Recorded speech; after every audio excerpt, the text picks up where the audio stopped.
Buenas noches, hermanos, hermanas. Es un bonito tiempo cuando el pueblo de Dios canta a su Señor, ¿no? Y vuelvo a decir, insisto, hay un cierto privilegio en los que vienen aquí a compartir la palabra de Dios, como ya están sumergidos en la palabra de Dios y cuando cantan muchas cosas de lo que cantamos es algo de lo que vamos a aprender y uno se siente conmovido porque va cantando con entendimiento. Y bueno, empecemos entonces. Vamos al Mateo capítulo 5, a continuar nuevamente con lo que ya hemos empezado hace tiempo atrás. La razón por la que hemos querido empezar, o por lo menos fue mi intención de empezar por el Sermón del Monte, era porque conocemos el contexto en el que nos encontramos, donde la mayoría de las personas que asisten a una iglesia dicen ser cristianos, cuando muchas veces no lo son. Muchos están siendo engañados, muchos se creen cristianos, así que no queremos simplemente decir, tú no eres cristiano, simplemente, ni queremos simplemente decirte, eres cristiano, así a la ligera, sino más bien queremos que ustedes puedan examinarse a la luz de lo que el Señor Jesucristo nos dice, de cuáles son las marcas de sus discípulos, de los que son sus súbditos.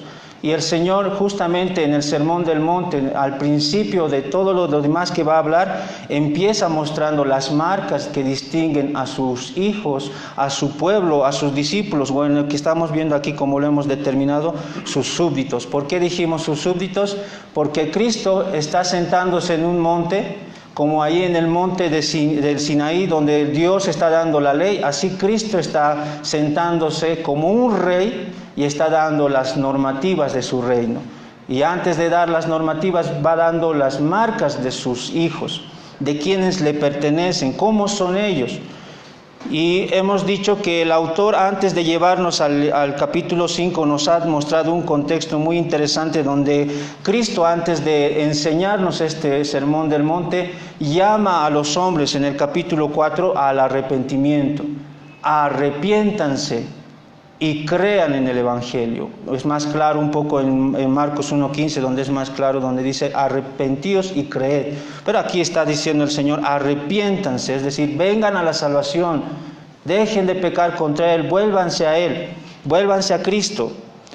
Una vez después de entender eso, el Señor empieza a darnos las marcas, y por amor a los que tal vez no nos escucharon los anteriores, vamos a dar un pequeño repaso de cuáles son esas marcas, las que ya mencionamos. La primera marca es bienaventurados o felices los pobres en espíritu. Esa es una de las marcas de un verdadero cristiano, alguien que se ve miserable espiritualmente hablando. Hemos dicho que la palabra pobre, ahí está en el griego pojos, que no solo se entiende por pobreza, sino como un mendigo espiritual, una persona que no tiene nada que ofrecerle a Dios, no tiene fe, no tiene arrepentimiento, no tiene amor genuino.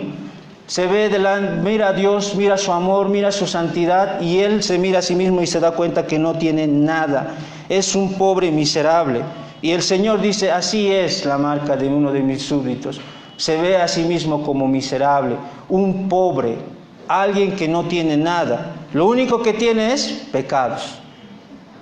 Todo lo que tiene, que puede ofrecer a Dios, son nada más que pecados. Y Cristo les dice, estos son felices porque el reino de los cielos es de ellos. Después vimos la segunda marca donde dice bienaventurados los que lloran, y aclaramos que no tiene nada que ver con los que lloran por su economía, por su salud, por sus emociones, su estado sentimental, porque en todo caso tendrían que ser muchas personas, porque ¿quién no ha llorado en su vida por eso? Sino que en el contexto que hemos dicho, el Señor está refiriéndose a aquellos que lloran por su condición de pobreza espiritual. Lloran por haber ofendido a Dios. Ven sus pecados, ven sus mentiras, lo que han cometido, y de eso lloran. Lloran amargamente, como si algo hubiese muerto, como si estuvieran de luto en sus corazones, llorando por sus pecados. Y el Señor les dice, ellos y solamente ellos recibirán consolación, ellos serán consolados. Y después vimos la última marca, que es bienaventurados los mansos, aquellas personas apacibles, Y hemos dicho que esta marca, a diferencia de las otras dos, que es más personal, porque yo no puedo saber si alguien se ve a sí mismo miserable espiritualmente hablando o si ha llorado, y porque hemos aclarado que no es simplemente un lloro externo, es un lloro interno, un lloro del alma que muchas veces no vamos a poder percibir. Pero esta marca, esta tercera marca, ya se puede un poco ver a través de las relaciones. Y el manso se le puede descubrir a partir de su relación que tiene, dijimos, con la soberanía de Dios. Acepta de buena gana la soberanía de Dios, las aflicciones. Hoy día en la mañana aprendimos un poco de eso también, ¿no? Las tormentas, uno poder descansar. El manso es así. Los problemas que le vienen a su vida, sabe que es Dios que está en control y que Él lo ha enviado y Él lo recibe. Es sensible a la soberanía de Dios, es sensible a su palabra, a sus mandamientos. No está discutiendo, no está diciendo, argumentando para desobedecer a los mandamientos de Dios. No está peleando con Dios, no está altercando. Ni bien escucha algo que Dios dice y de manera clara y Él lo recibe. Él lo quiere obedecer, es sensible a la palabra de Dios, el manso. También dijimos que es sensible en su relación con los demás, con el prójimo. Cuando el prójimo le hace algo daño, muchas veces el manso no se da cuenta. No se da cuenta cuando le han hecho algo malo. A no ser que sea algo bien grave, algo que sea totalmente grave que le haya acontecido o que le haya hecho su prójimo, él no responde con mal, sino encomienda a Dios. Porque Él es el único que puede juzgar y condenar. Un poquito pequeño repaso, ahora vamos a ir a la siguiente marca, que está en el versículo 6 del capítulo 5 de Mateo. Vamos a profundizar ahora sobre la cuarta marca. Dice así la palabra de Dios: bienaventurados los que tienen hambre y sed de justicia, porque ellos serán saciados. Vamos a orar para pedir la dirección al Padre. Padre Celestial, nos acercamos delante de ti para que nos ayudes a entender y a profundizar sobre este texto que acabamos de leer. Ruego tu misericordia, tu gracia, sacia nuestra alma, ayúdanos a comprenderla. Señor, necesitamos de tu presencia, amado Espíritu Santo. Te rogamos que nos ayudes. Ten misericordia, abre nuestros ojos, abre nuestro entendimiento. Necesitamos entender, ayúdanos a entender, ayuda a tus hijos, a los que nos escuchan, ayuda por favor, Padre amado, ayúdame a mí a poder expresar de manera clara tu palabra a tu pueblo. Y en Cristo Jesús te lo pido, Padre. Amén. Empecemos entonces con esta cuarta marca de un verdadero cristiano. Un poco aclarando nuevamente sobre las marcas, estas marcas, como ya lo mencioné, no me quiero atribuir a esto, sino es algo que el pastor Sugel Michelén decía: no es un mapa, es un espejo. No es para que tú te anotes y digas, ¿cómo puedo ser cristiano? No, es para que te veas como en un espejo si eres o no eres. Estas marcas son para eso, son un espejo, no es un mapa y tampoco es una receta donde tú anotas cómo poder llegar a ser cristiano. No es esa la intención del Señor Jesucristo. Es que tú te examines a la luz de estas marcas y veas si estas marcas hay en ti o no. Vuelvo a recalcar, hermanos, lo voy a seguir diciendo hasta que esté en su mente. Estas bienaventuranzas no son una receta, no es un mapa, es un espejo. También dijimos que es todo o nada. No puedes ir como en el mercado, yo agarro esta, a mí me gusta esto de la pobreza espiritual, esta es mía, a mí me gusta esto de llorar, esto nomás, el otro no me gusta mucho de ser manso. No, es todo o nada. No puedes escoger. El cristiano verdadero tiene todo esto. Y dijimos también es uno después del otro. El anterior les dije, ¿no ve? Pobre en espíritu más lloro espiritual igual a mansedumbre. Ahora podemos decir, lloro espiritual más, pobre en espíritu más lloro espiritual más manso igual a hambre y sed. La siguiente marca. Y así. Y también algo que vamos a darnos cuenta de esta marca, hermanos, y que también tiene que ver con nosotros, no le he mencionado, ahora sí quiero darme la libertad de mencionar, es que estas marcas son progresivas. Van creciendo. Mínimamente todo tenemos, aunque poquito, pero lo tenemos. Todas estas marcas las tenemos. aunque poquito, pero la tenemos y va creciendo, va aumentando. No les he mencionado, ¿no?, en los anteriores, simplemente ya les he dicho que se examinen, pero ahora uno puede darse cuenta que esto de la pobreza espiritual, por ejemplo, de ver cuán pecador eres, el cristiano realmente que está creciendo y está madurando puede ver cuán vil es su corazón. No olviden que el apóstol Pablo, quien ya era un hombre a quien podemos considerar un hombre maduro en la fe, se veía a sí mismo, veía el mal que había en él, y a tal punto de decir: miserable de mí, ¿quién me librará de este cuerpo de muerte? Mientras más maduramos, más crecemos, más vemos cuán pecadores somos. A alguien que no está tan maduro en la fe no se ve muy pecador. De hecho, los incrédulos no se ven a sí mismos como pecadores. Ellos se justifican, pueden decir: soy pecador, pero detrás de eso, ¿qué están diciendo? Nadie es perfecto. No, el cristiano no tiene eso. A medida que va creciendo más indigno se siente, más miserable se siente, más sensible al pecado, llora profundamente, más manso se vuelve, y por lo tanto la siguiente marca también es así progresiva. Vamos entonces a lo que nos dice el Señor Jesucristo. Bienaventurados, y vamos a dividirlo nuevamente en dos: ¿quiénes son y por qué son? ¿Quiénes son estos que son felices, que son creyentes? ¿Quiénes son?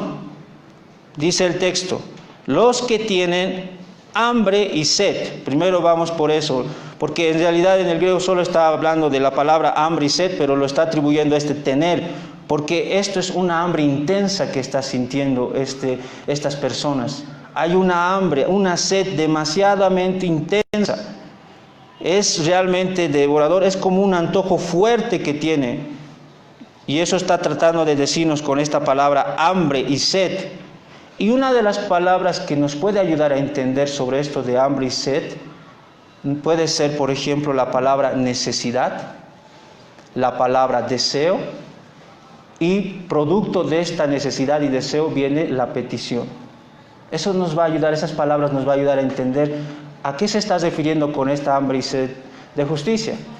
Ustedes recordarán, si alguien te pide comida, especialmente los niños, es porque hay una necesidad en ellos, hay un deseo, y por lo tanto te pide, ¿no?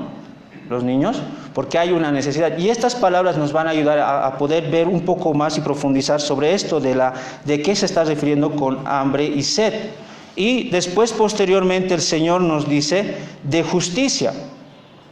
No voy a decir un poco de esto de la salvación, porque ya mencionamos esto del arrepentimiento y fe, que por fe somos justificados delante de Dios, pero aquí está hablando de algo de que una palabra que se usa también en la justificación, en Romanos especialmente, hay mucho esta repetición de esta palabra de justicia, pero más que todo también puede ser atribuido a rectitud, a alguien que está diligente en querer conocer la ley, alguien que quiere lo correcto.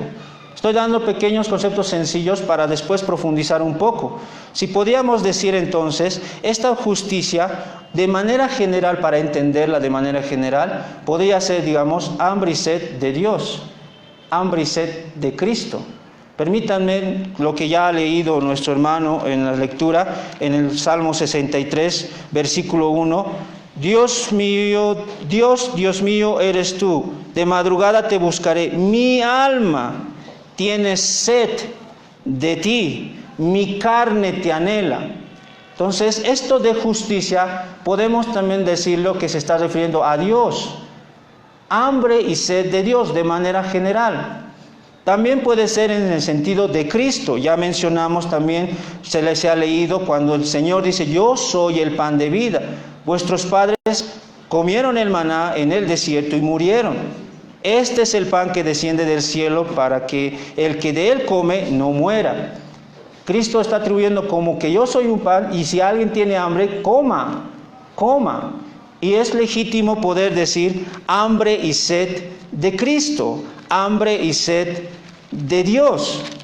Y de hecho, ustedes pueden ir al mismo capítulo de Mateo 5, cuando en las bienaventuranzas, lo cual todavía no vamos a estudiar, más adelante en el versículo 11, donde el Señor dice, bienaventurados los que padecen persecución por causa de la justicia. Está hablando nuevamente, esa palabra está usando el Señor.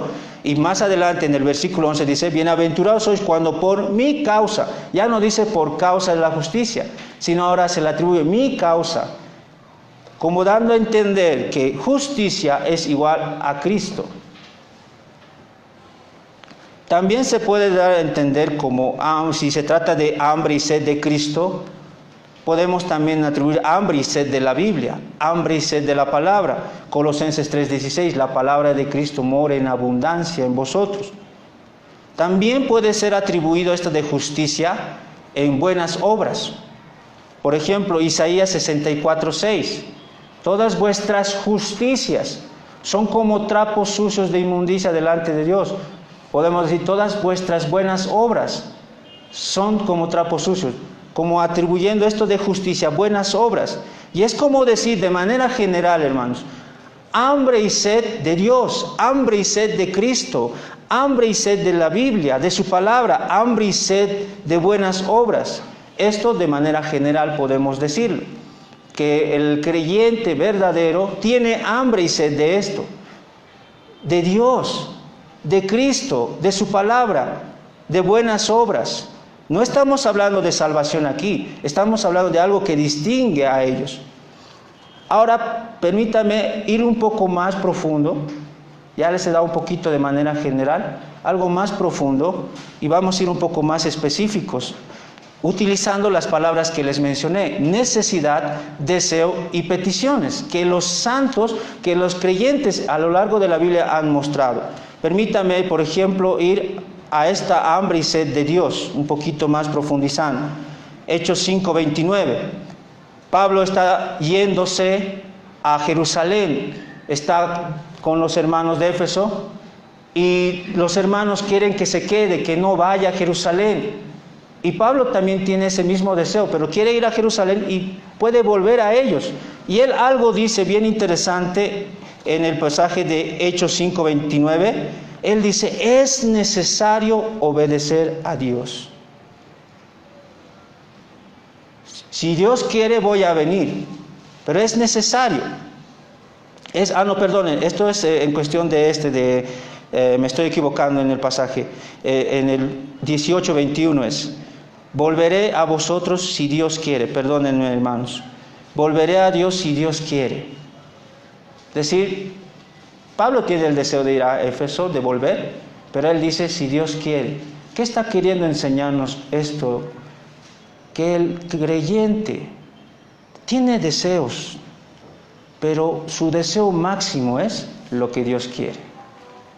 Tiene hambre de lo que Dios quiere. Eso es lo que él más anhela, eso es lo que él más desea, esa palabra deseo, si Dios quiere. O como ya volviendo a Hechos 5:29, cuando los apóstoles se les está prohibiendo predicar el Evangelio, y ellos están diciendo, es necesario obedecer a Dios antes que a los hombres. Es una necesidad de nosotros. No es simplemente que podemos dejar de predicar, necesitamos hacerlo, necesitamos obedecer. Y eso es una forma de poder decir hambre y sed de obedecer a Dios, hambre y sed de lo que Dios quiere. Isaías 26:8 dice, tu nombre son el deseo de nuestra alma. Y cuando hablamos del nombre de Dios tenemos que ver los atributos, su ser. Eso es lo que desea el creyente. Desea y tiene hambre de sus atributos, de su santidad, de su soberanía.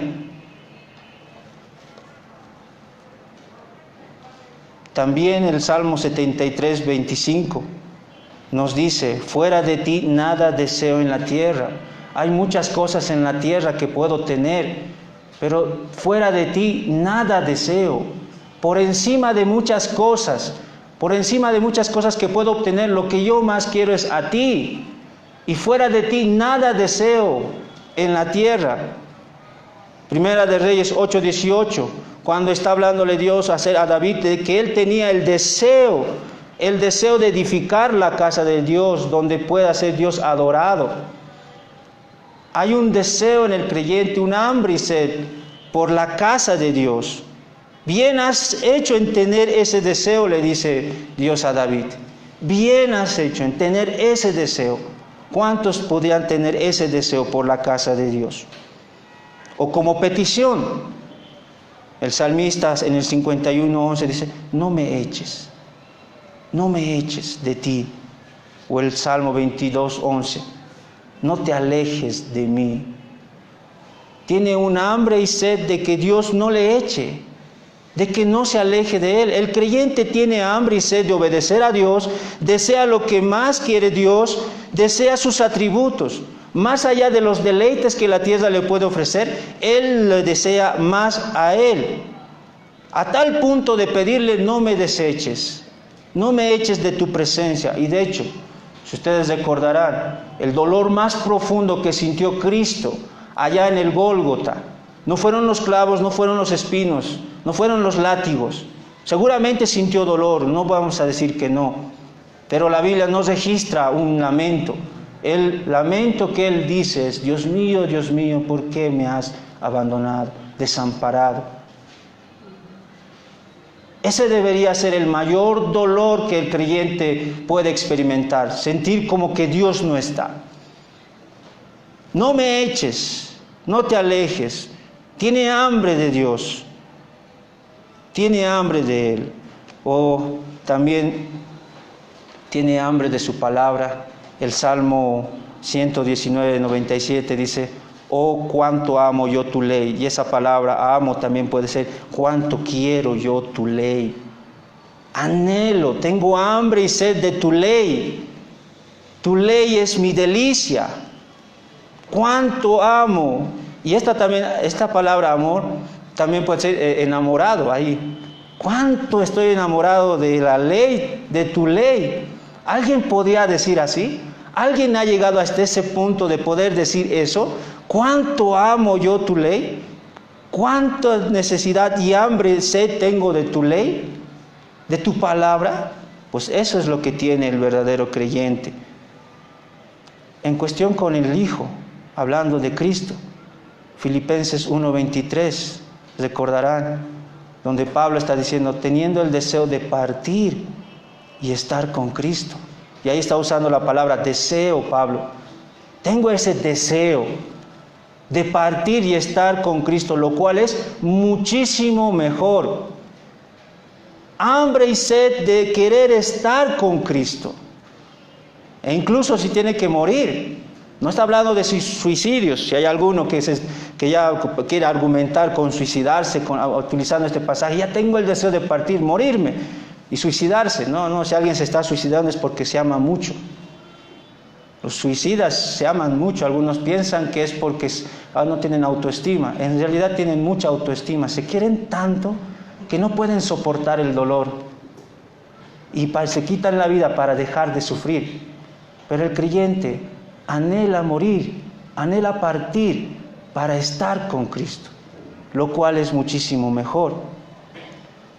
O el 13:17, y esto me llamó mucho la atención, el Señor dice, muchos profetas desearon, dice, anhelaron ver y oír ver lo que ustedes ven y oír lo que ustedes oyen.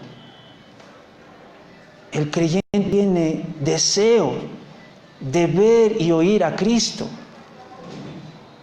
O Juan 3:30, donde Juan el Bautista dice, es necesario que Él crezca y que yo mengüe. Y esa palabra necesidad, es una necesidad en mi corazón, que Él crezca. Necesito que Él crezca y yo mengüe. Que Él crezca.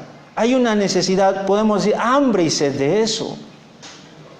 En su petición, como ese leproso que se acerca a Cristo, él quiere ser limpiado, pero se acerca a Él diciendo, si tú quieres, ¿puedes limpiarme? Él quiere, pero Él lo que quiere que Cristo, si Él quiere, si tú quieres, límpiame. ¿Quieres? Tiene hambre de lo que Dios quiere, de lo que Cristo quiere. Tiene hambre y sed de estar con Cristo, de verle, de oírle, de crecer. Un deseo profundo por Cristo. Lo más importante es Él. Pero ¿saben qué? Todo lo contrario es el incrédulo. Mírenme con qué pasajes me he topado. Lucas 14, 19, donde Él está hablando de la fiesta, de un banquete, dando la ilustración del Evangelio, de la invitación hacia el Evangelio.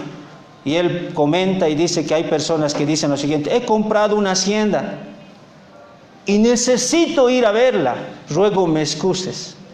Y así hay personas que cuando se les presenta el Evangelio, el banquete del Evangelio, ellos dicen: tengo cosas, necesito ir a esas cosas antes de hacer esto, necesito vivir, ruego me excuses. Así son, no desean. O algo más profundo como en Juan 5:40, donde el mismo Señor Jesucristo les dice a las personas: y no queréis venir a mí. Y la palabra no es el no rotundo. Rotundamente no quieren, no desean venir a mí, les está diciendo Cristo. El incrédulo no desea ir a Cristo, no quiere ir a Cristo. No hay obstáculos, simplemente no hay deseo en él, no desea ir a Cristo. El incrédulo, como en Mateo 12:38, cuando le dicen los fariseos: Maestro, deseamos ver de ti señal. Así son los incrédulos. Quieren los milagros de Cristo, pero no lo quieren a Él. Se acercan a Cristo solamente para obtener algún milagro, alguna ayuda en algún problema externo que tienen, pero a Él no lo quieren. Me recuerdo en una ocasión un joven me estaba compartiendo y me dijo: mi tío es cristiano. Y yo le pregunté por qué. Es que en una ocasión fue a un lugar y tenía una enfermedad y lo sanaron. Y desde que lo sanaron ya está sirviendo, dice. O sea, ¿por lo que le sanaron? ¿Cómo sabes? Solo por el milagro están siguiendo. Solo por lo que se ayudó en alguna situación. Pero a Él no lo quieren. Quieren sus beneficios, sus bendiciones, pero no quieren a Él. No quieren venir a mí. Prefieren sus milagros. O Lucas 19:14, donde el Señor mismo explica una parábola, donde los hombres dijeron: no queremos que éste reine. No deseamos que este hombre reine. No quiero que Cristo reine en mi vida. Así es el incrédulo. Sí, voy a venir, voy a cantar, voy a hacer, pero en la semana no quiero que Cristo reine en mi vida. Quiero yo reinar, no Cristo. Gálatas 1:7, cuando el apóstol Pablo dice: estos hombres que quieren pervertir el Evangelio, desean eso más bien, entrarse a las iglesias para pervertir el Evangelio. Desean eso. ¿No tienen hambre y sed de Cristo? ¿Tienen hambre y sed de milagros? ¿Tienen hambre y sed de que ellos solamente reinen, no Cristo? Y prefieren pervertir el Evangelio, Es como el mismo Señor Jesucristo les dice en el Evangelio de Juan 8:44. Los deseos de vuestro padre el diablo queréis hacer. Eso es lo que realmente quiere el incrédulo. Eso es lo que del cual tiene hambre y sed el incrédulo. Tiene hambre y sed de hacer los deseos de su padre el diablo. No tiene el deseo de hacer lo que Cristo dice. No tiene hambre y sed de esas cosas. No quieren a Cristo. Ponen excusas, pervierten el Evangelio. Desean más milagros. Tienen hambre y sed de eso.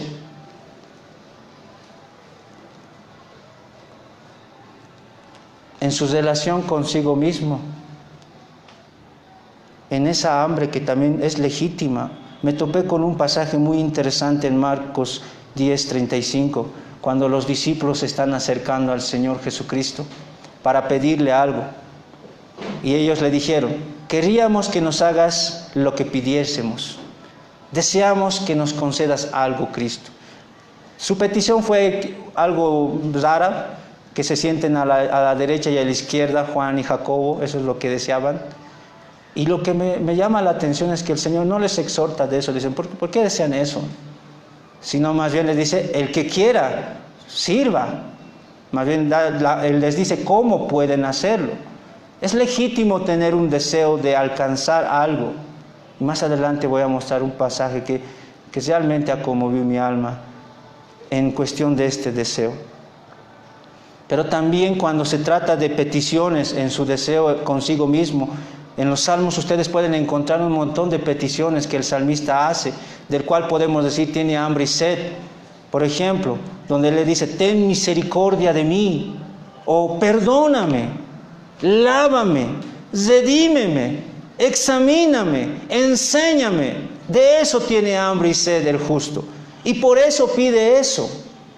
Le pide a Dios, enséñame, perdóname, soy pecador, lávame, examíname, Señor. Tiene hambre y sed de esto, de perdón cuando falla, de redención para seguir avanzando y salir de la esclavitud del pecado, de que Dios le examine en su relación con el prójimo.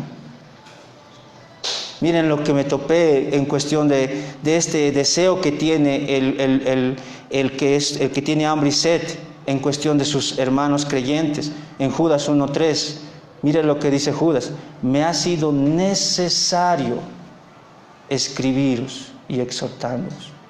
Tengo esa sed, un deseo profundo, y es mi necesidad de escribirles y exhortarles. Tiene hambre y sed de eso. No puede estar tranquilo cuando ve a sus hermanos que están andando mal. Hay un deseo, tiene un hambre y sed de ir y exhortar con amor. Filipenses 2:26, donde Pablo dice que Epafrodito, dice, tenía gran deseo de veros, tenía un deseo de verles. Y así es el cristiano. No es que viene aquí simplemente para cantar, escuchar e irse. Tiene también el deseo legítimo de ver a sus hermanos. Tiene ese deseo profundo. Entre la semana no estoy reuniéndome con mis hermanos, pero el domingo es el día especial. Voy a ver a mis hermanos. Hambre y sed de estar en comunión con sus hermanos. Así como Epafrodito tenía gran deseo de verlos, le dice Pablo a los filipenses. Y me llama la atención cuando medité en esto de Epafrodito, de epa, sobre, la palabra epa, epi, sobre, y Afrodito, Afrodita, la diosa de la hermosura. Me llama mucho la atención que él tenga ese nombre, ¿no? Habrá sido un hombre quizá agraciado físicamente hablando. Puede ser, se les ponía a través de los nombres, a través de las cualidades que tenían. Y ustedes saben cómo son las personas que son, se podría decir, agraciados, siempre en el espejo, mirándose a sí mismos. Deseaban verse a sí mismos. Pero si el Evangelio ha tocado la vida de alguien, ya no desea verse a sí mismo. Ya no se ama a sí mismo. Desea ver el rostro de sus hermanos. Me llama mucho la atención este nombre al cual Pablo dice Epafrodito. Un hombre que quizá se miraba mucho al espejo antes de conocer al Señor. Y ahora que conoce el Evangelio, tiene un deseo profundo, ya no de verse a sí mismo, sino de ver a sus hermanos. Desea eso.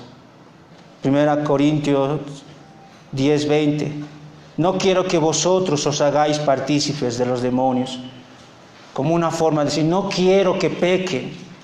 Así es el creyente. Tiene un deseo profundo de que sus hermanos no pequen, no hagan lo malo.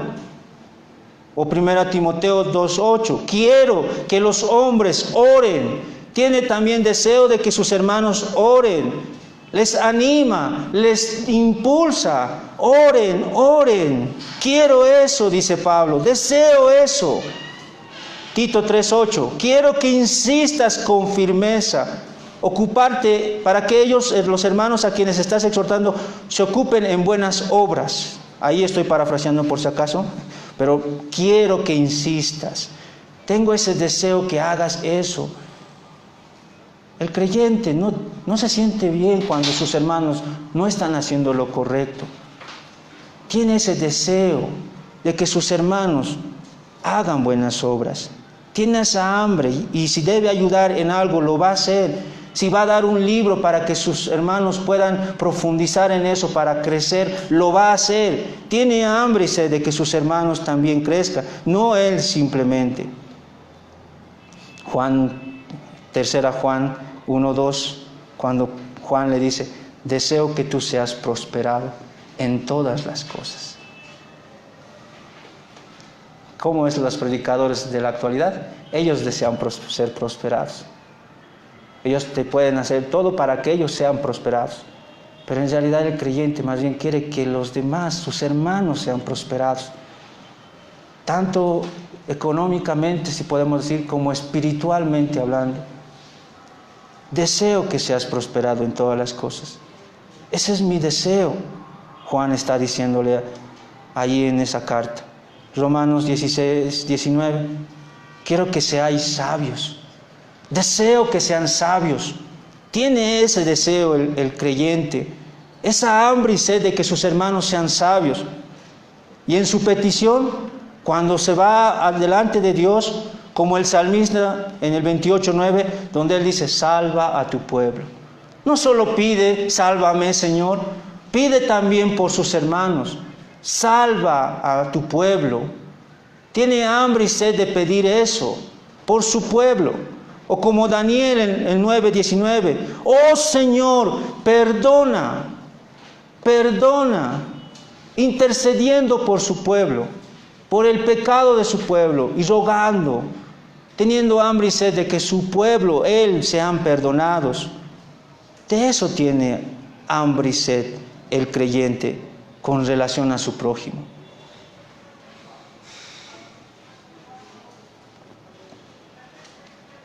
Y cuando se trata del incrédulo o de los que no conocen al Señor, hay un pasaje que dice lo siguiente, en Corintios 9:16, 1 Corintios, donde Pablo dice, hablando del Evangelio, me es impuesta necesidad. Necesito predicar el Evangelio, necesito enseñarlo, proclamarlo. Es una necesidad, es hambre y sed de esto. Tengo hambre y sed de compartir el Evangelio con las personas. Esa es la marca de un cristiano. No puede estar tranquilo de ver a las personas yéndose al infierno. Tiene un deseo profundo, una necesidad. Necesito hablar de Cristo. No puedo estar callado. Tiene esa hambre y sed.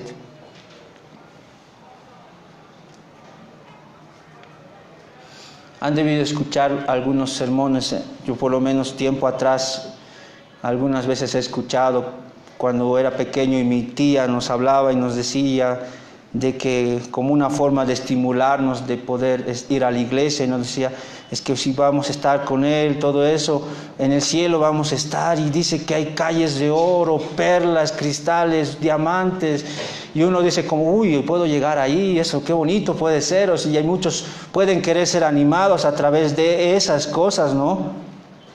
Pero una vez me llamó la atención lo que un hombre dijo. Él dijo, si en el cielo no está Cristo, no deseo estar ahí. Si en el cielo no está Cristo, no deseo. No me hablen de calles de oro, no me hablen de piedras, de perlas preciosas. Si en el cielo no está Cristo, para mí el cielo va a parecer infierno. Eso es lo que el creyente anhela. El verdadero creyente, la marca de un cristiano. Y hermano, hermana, ¿ese es tu deseo? ¿Ese es tu deseo? ¿Deseas eso? ¿Tienes hambre y sed de eso? ¿Hay eso en ti?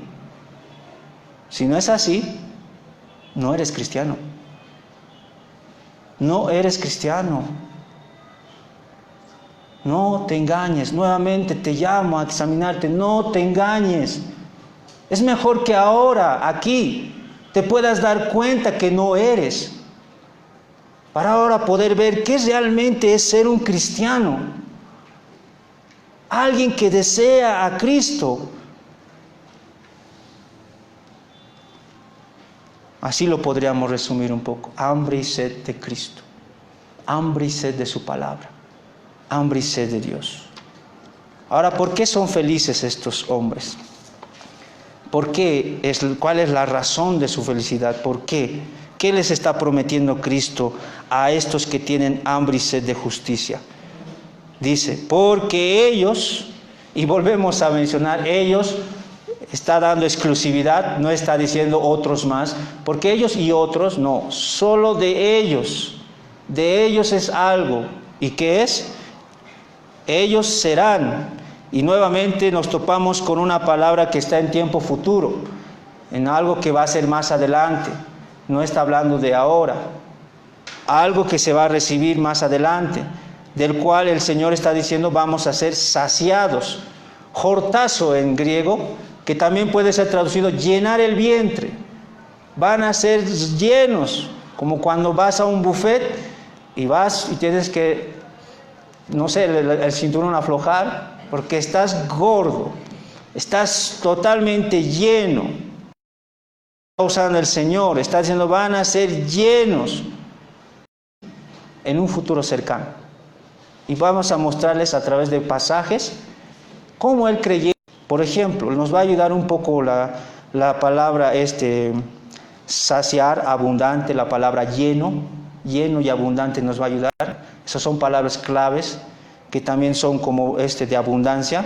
Por ejemplo, Efesios 3:20, donde el Señor promete saciar nuestras peticiones y como dice, mucho más abundantemente de lo que pedimos. El creyente pide y muchas veces Dios le da mucho más allá de lo que pide. En ese sentido el creyente es llenado. Me recuerda a un predicador anciano que ya después de varios años de ministerio, ya a ver si estaba viejito él, su esposa, como un aniversario de la iglesia lo invitan a él para dar como un testimonio cortito de todo el ministerio, ¿no? Y él empieza a decir, señores, hermanos, al Señor le he pedido que me dé una esposa piadosa con quien servir en el ministerio. Al Señor le he pedido que me dé miembros fieles, sabios. ¿Y saben qué, hermanos? El Señor no me da lo que yo le he pedido. Todos estaban así. La esposa también un poco avergonzada. Todos estaban escuchando. ¿Cómo se? Y saben, él termina concluyendo, el Señor me ha dado mucho más allá de lo que le he pedido. Yo le he pedido, me ha dado mucho más. Y eso es lo que dice ese texto, Efesios 3:20. Aquel que es poderoso y que nos da mucho más abundante de lo que le pedimos. Sacia nuestras peticiones legítimas. Tenemos necesidades económicas.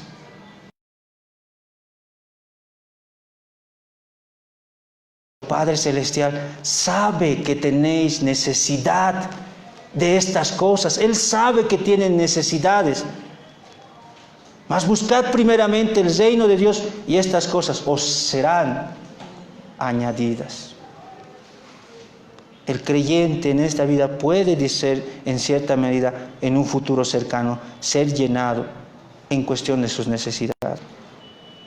Cuando se trata del Espíritu Santo, Hechos 13, 48 y 52, estaban llenos, dice, del Espíritu.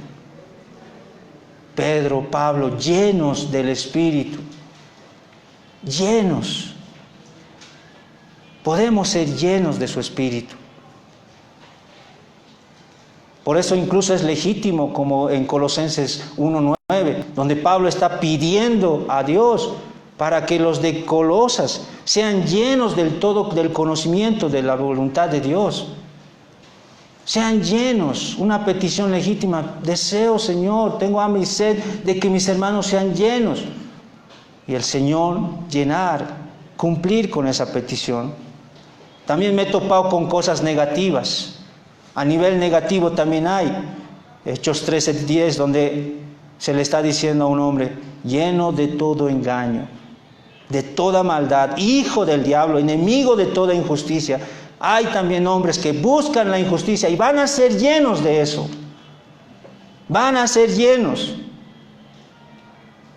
Romanos 1:29, atestados de toda injusticia. Eso vamos a profundizar ya cuando nuestro hermano Álvaro nos comparte en Romanos más adelante. Atestados, que tiene que ver con llenados, saciados. A hombres que van a ser atestados de toda injusticia. O Mateo 23:28, así también vosotros por fuera la verdad os mostráis justos a los hombres, pero por dentro estáis llenos de hipocresía e iniquidad. Así también es. Los creyentes son llenados, sus peticiones son muchas veces contestadas, sus necesidades suplidas. Puede ser lleno de su espíritu, pero también los incrédulos, aquellos que buscan los engaños, serán llenos de ese engaño, serán llenos de injusticia, saciados de hipocresía.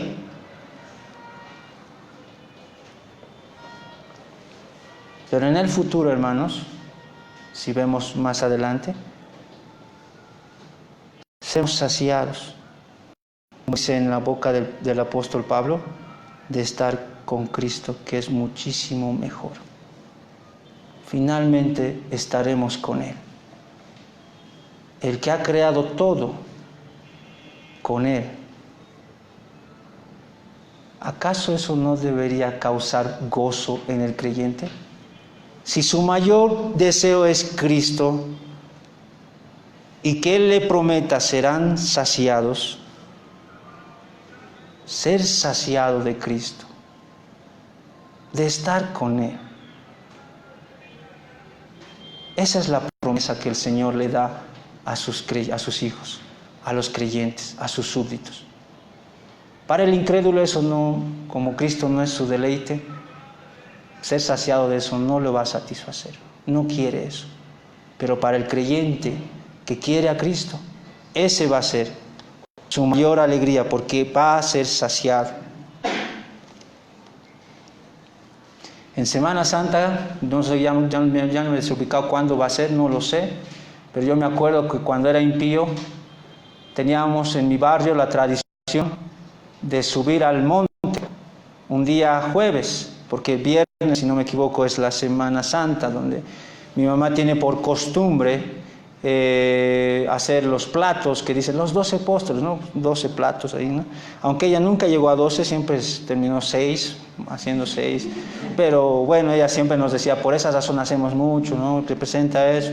Bueno, nosotros con mis amigos impíos vamos al cerro, como la tradición, ir al cerro, dormir ahí y bajar. Entonces subimos, no llevamos muchas cosas, dormimos ahí, un poco de frío, estamos bajando el cerro, nos dio hambre, nos daba sed, habían papas de alguien que había sembrado por ahí, que debe vivir por ahí, no sé. ¿Qué hicimos?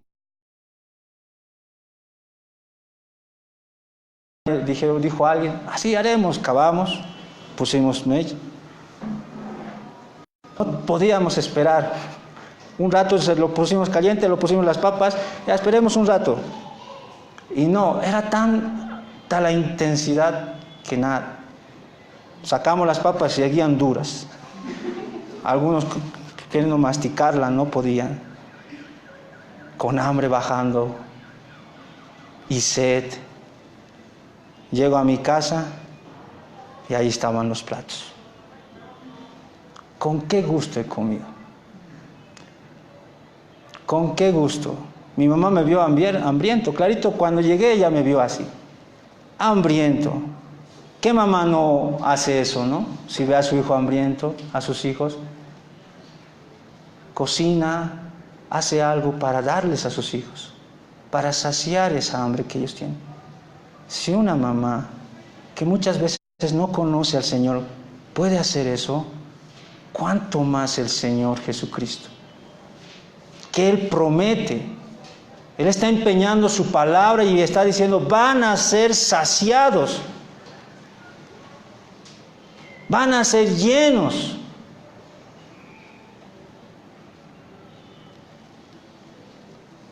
Debería ser motivo de alegría para el creyente saber que Cristo, que Dios promete eso y que se va a cumplir. Podemos entonces decir, hermanos, un poco de concluir, el verdadero creyente es aquel que tiene hambre y sed, es decir, alguien que tiene una necesidad, deseo profundo por el cual pide y hace, quiere y anhela la voluntad de Dios, tener comunión con Él, verle, oírle, escuchar su palabra, predicar su palabra, deseo de estar en comunión con sus hermanos. Y no es así el incrédulo, aquel que tiene amor por el mundo, amor por hacer la voluntad del diablo, que quiere y anhela más hacer las cosas para satisfacer sus propias necesidades más que de las otras. Ama más otras cosas que a Cristo. Pero el verdadero creyente no es así. Y es feliz el creyente porque recibe del Señor esa promesa de que va a ser saciado. Va a ser saciado. Permítanme, hermanos, como para reforzar esto. Cuando estuve en Colombia retornando de ahí, llegué a mi casa,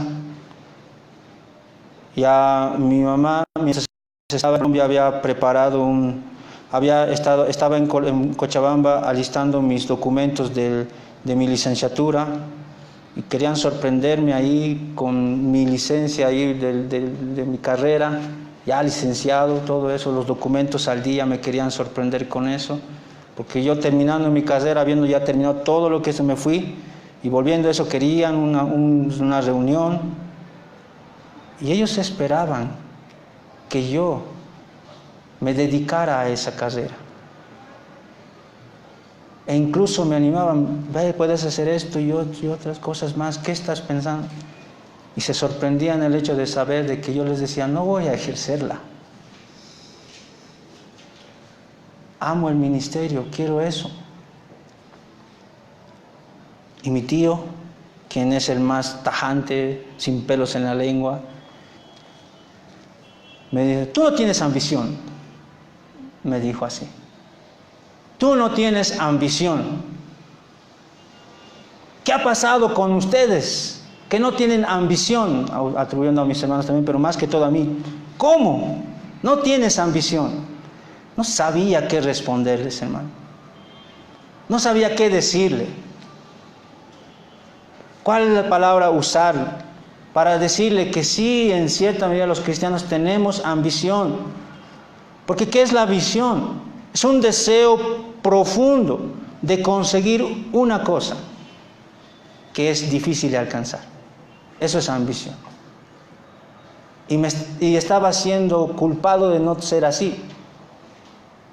Y hoy día, hermanos, mientras estaba repasando, porque tenía otra cosa que decirles, me topé con un texto que más antes ya había subrayado incluso, en la cual entendí algo que dice un versículo de manera muy profunda. Quiero que me acompañen al Salmo 17, perdón. Algo que el salmista dice y que todo creyente debería decir. Dice así, Salmo 17, versículo 15. Si no lo tienes subrayado, si no lo tienes en tu puedes tú marcarlo tanto en tu mente como en tu Biblia. Dice así: en cuanto a mí, veré tu rostro en justicia. Y estas palabras que dice es la que golpearon mi corazón. Estaré satisfecho cuando despierte a tu semejanza. La palabra satisfecho, saciado. Estaré saciado, Señor, cuando despierte a tu semejanza. Esa es la ambición del cristiano. Quiere ser semejante a Cristo. Esa es su ambición. Eso es lo que desea, eso es lo que anhela. Quiero ser como Cristo, más igual a mi Señor, semejante a Él. Y Él dice, estaré satisfecho cuando despierte a tu semejanza. Hoy quisiera que mi tío me vuelva a decir, tú no tienes ambición. Y yo le puedo decir, sí tengo ambición. Deseo ser semejante a Cristo. Y creo que ese es el deseo de todo creyente. No puede estar tranquilo sin poder ser eso. Todos los días. Hacer todo lo posible para ser más semejante a Cristo. Hermano, ¿esa es tu ambición? ¿Has pensado alguna vez en eso? ¿Cuál es tu ambición? ¿Qué es la ambición del mundo? ¿Quieren ser semejantes a tal persona? ¿A un deportista? ¿A un físico? ¿A un docente? Semejante a muchas cosas. Pero ¿quién desea ser semejante? Tiene hambre y sed de ser semejante a Cristo. El cristiano tiene eso. Por eso vuelvo a preguntar, hermano, ¿cuál es tu ambición? ¿Tienes esa hambre y sed? ¿O no? Si la tienes, vas a ser como el salmista. Estaré satisfecho. Y si no, volvemos a decir, no eres cristiano. No eres cristiano. Debes examinarte. Vamos a orar. Padre Celestial, hay muchos pasajes que podemos mostrar donde tu pueblo manifiesta sus deseos, sus anhelos, sus necesidades y las presenta delante de ti. Creyentes, hijos tuyos, que tienen deseos legítimos de justicia, de tu presencia, de estar contigo, de ser semejantes a ti. Esas son las marcas de tu pueblo, de tus hijos. Ayúdanos, Señor, a poder examinarnos y ver, y si hay un poquito, gozarnos y seguir creciendo en este deseo ferviente de justicia. Porque tu palabra nos dice que ellos serán saciados, satisfechos. Ayuda a cada persona que está aquí, Señor, a que puedan examinarse, puedan ver cuáles son sus deseos, de qué tienen hambre y sed y justicia, de qué tienen hambre y sed, Padre amado. Ayúdales a examinar, a que puedan ver cuáles son sus deseos y anhelos. Gracias, Padre, te damos por tu palabra. Rogamos no vuelva a ti vacía. En Cristo Jesús te lo pedimos, Padre. Amén.